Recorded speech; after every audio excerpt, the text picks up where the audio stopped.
It seems like many school systems have left out a few important lessons from the past. Welcome to WatchMojo.com, and today we're counting down our picks for the top 10 things you didn't learn in history class. That's astonishing. What do you call that little thing?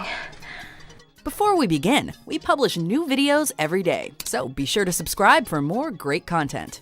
For this list, we're looking at remarkable moments and facts from the past that are seriously underrepresented in the history books.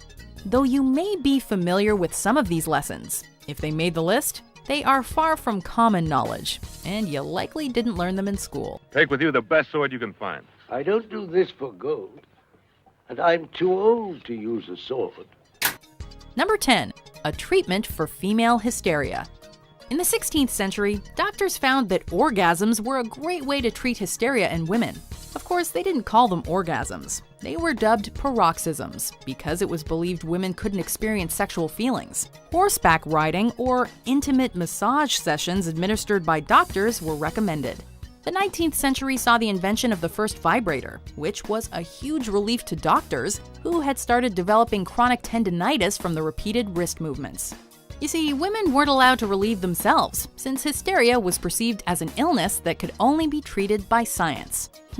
While this is certainly a stimulating fact, we understand why it wasn't addressed in history class. Oh, right there. Yeah. Oh, that's lovely. Number 9. Dividing your sleep in two. According to several historians, our ancestors had very different sleeping patterns than us. In the Middle Ages, people used to divide their sleep into two phases. They would sleep for roughly 4 hours, then would wake up to do different activities, go see neighbors, pray, read, make love, etc. Then they would go back to bed for another 4 hours or so of rest. However, we should specify that they used to go to bed rather early by our standards. Without any electricity, the potential activities were pretty limited after dusk. Look at Edison over there with his damn electricity. Hey, Edison! How about sharing some of those light bulbs, huh? Hey, figure it out for yourself, man! Number 8. Mad Hatters. Did you know that hat makers back in the day used to make their felt hats using mercury? And unfortunately, in the 19th century, the significant health hazards associated with being exposed to this substance were unknown. Breathing in the mercury vapors regularly, hat makers suffered from hallucinations and excessive anxiety, and often exhibited unpredictable behavior. In some cases, they even experienced slurred speech. These poor artisans were then classified as lunatics. Now we understand the behavior of the Mad Hatter in Alice's Adventures in Wonderland. Lewis Carroll's wonderfully weird story might have been strange, but the Hatter wasn't actually that far from reality. What a small world this is! Number 7. Art competitions in the Olympics. Between 1912 and 1948, the Olympics were not an exclusively sports-based competition. They also recognized the highest levels of skill in the following categories: painting, sculpting, architecture, literature, and music. The only condition was that these pieces of art be somehow associated with sports. Just like athletes, medals were awarded to the winning artists. The founder of the project, Pierre de Coubertin, thought the mind and body should go hand in hand. While he's not necessarily wrong, nowadays, it's hard to imagine a painter showing off his gold medal alongside Usain Bolt. World champion, 4 times in the 200 meters. That's what I do. Number 6. Sparta's Money. This is Sparta! The ancient Greek city-state of Sparta was well known for its strong emphasis on physical strength and warrior culture. What few are aware of, however, is the relationship this society had with money. They strongly discouraged the cultivation of wealth, to the point where silver, gold, and other such precious metals were actually banned. If I had gold, I would give it to you. But all we have is our armor. The official currency was iron, and these bars were so heavy that it was a real burden to move even small amounts. For any would-be time-traveling tourists out there who love shopping, the city of Sparta might not be the destination for you. Number 5. The Great Fire of London.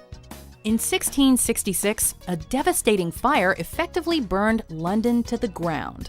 An estimated 13,200 houses, 87 churches, as well as the iconic St. Paul's Cathedral were wiped off the map. What we don't hear about, however, is the very low death toll. Though an exact figure is hard to pin down, it's been estimated that fewer than 10 people died during the fires, which is a good thing. But it's still pretty astonishing that a fire of that magnitude lasting more than 3 days only killed a small number of people. For further perspective, consider the fact that it left 7 out of 8 Londoners homeless. Destroy the houses. Have the troops keep public order by whatever means necessary. Number 4. Heroin was used to treat coughs. In the 19th century, chemist Heinrich Draeser was looking for a substitute for codeine, which is pharmacologically similar to morphine. His experiments led him to create heroin, which ended up being stronger than morphine and was ultimately used as a morphine substitute and as a cough suppressant. Draeser tested his miracle drug on animals, his colleagues, and himself. Produced and distributed by Bayer, it became a massive success. At the turn of the century, however, the addictive qualities of heroin revealed themselves to such a degree that it could only be sold for medical purposes. By 1924, it was banned completely. Can you imagine taking heroin for a cough? The field of medicine has come a long way. Number 3. Spy kittens.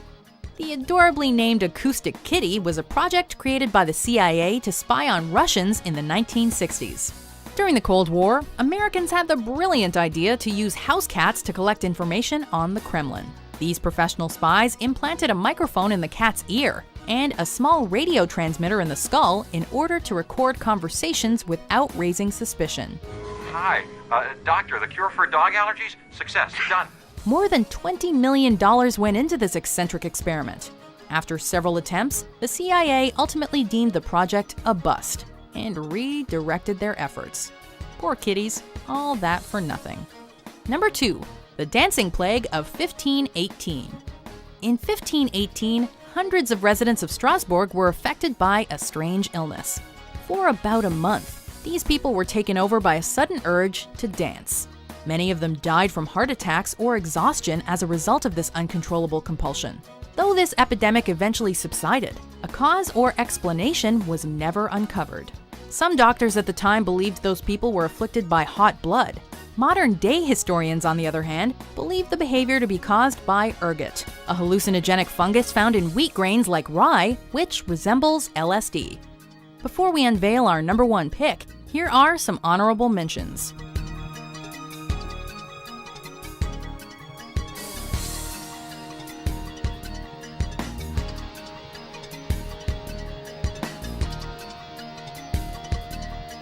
Number 1. Postmortem photography. Be warned, our top pick is quite morbid. In the 19th century, it was relatively common practice to hire a photographer to shoot photos of the dead. This helped families mourn and gave them a souvenir with which to remember their loved ones. The photographers placed the deceased in a way that gave the impression they were still alive and perhaps sleeping. Children were often shot with a toy, others were sitting and surrounded by their family members. Though it's undeniably hard to say goodbye, this process sounds a lot more painful and unnerving than anything else these days. Do you agree with our picks? Check out these other great clips from WatchMojo and subscribe for new videos every day.